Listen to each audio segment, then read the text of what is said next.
Assalamualaikum, saya Wan Syarul Amri, Content Manager untuk Zayan. Terima kasih Lin kerana tanya khabar. Okey, bila kita dalam PKP ni kan, dalam Perintah Kawalan Pergerakan ni, ianya sebenarnya satu kejutan untuk kita semua.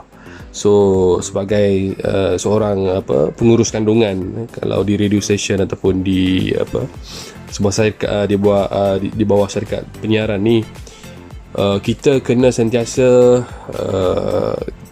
berfikiran terbuka, kerana dan kita juga haruslah terkini dengan isu semasa ni.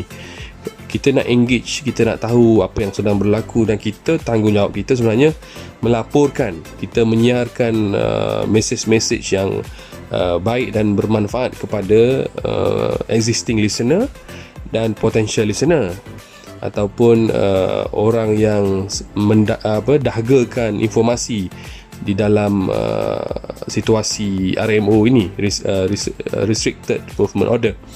Jadi sebagai yang paling bertanggungjawab dalam, kita katakan, untuk produk seperti Zayan ni, macam saya sendiri alhamdulillah dikurniakan anggota-anggota ataupun ahli keluarga Zayan yang juga bertanggungjawab, yang juga positif, yang juga sentiasa peduli kepada antara satu sama lain untuk menjalankan amanah masing-masing sebagai, let's say, sebagai penyampai ataupun personality Zayan itu sendiri, yang bertugas, yang sentiasa ke udara dan memberikan pengisian secara digital. Dan saya ada music executive saya yang sentiasa peka dengan apa yang disiarkan di Zayan, dan penerbit rancangan pagi yang begitu bersungguh-sungguh mencari maklumat yang paling terkini untuk disiarkan dalam segmen pagi.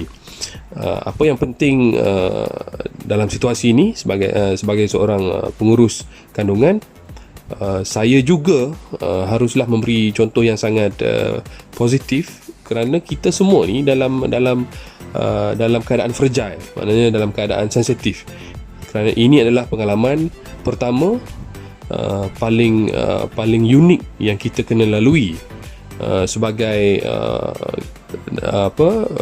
dalam menjalankan tugas kita lah, maknanya dalam menjalankan tanggungjawab kita ataupun sedang kita bekerja.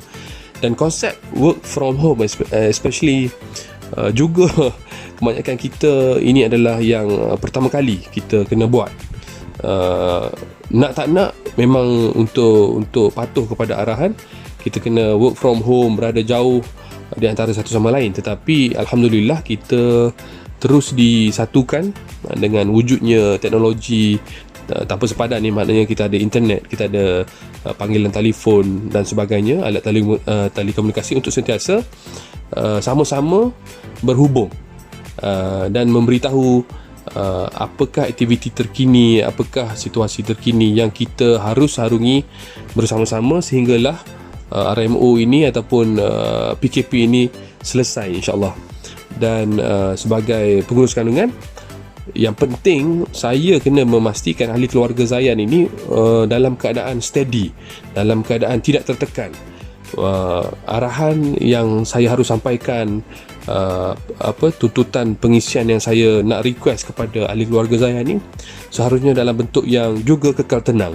Maknanya walaupun kita dalam situasi yang ingin menjadi yang terkini dan terpenting dalam menyampaikan informasi kepada rakyat, tetapi mood kita ataupun situasi kita ni haruslah cool and steady, dan ini harus diamalkan oleh ahli keluarga Zayan. Dan saya akan make sure kita ada WhatsApp group untuk sentiasa berhubung, kita ada apa sahaja alat komunikasi untuk kita update each other, untuk tanya khabar each other, berkongsi maklumat sama kita, insyaAllah. Dan saya harap apa yang kita lakukan ini, work from home ini, di musim RMO ini, memberi sesuatu kepuasan ataupun memberi perkara yang bermanfaat kepada pendengar-pendengar Zayan di luar sana. Dan terima kasih Lin kerana terus menjalankan tugas, menjalankan amanah dengan ikhlas bersama keluarga tercinta. Alhamdulillah, itu hikmahnya. Suami dan anak boleh tengok Lin on air di rumah. Alright, itu saja daripada saya. Take care, Alin. Alright, selamat ke udara. Thank you. Assalamualaikum warahmatullahi wabarakatuh.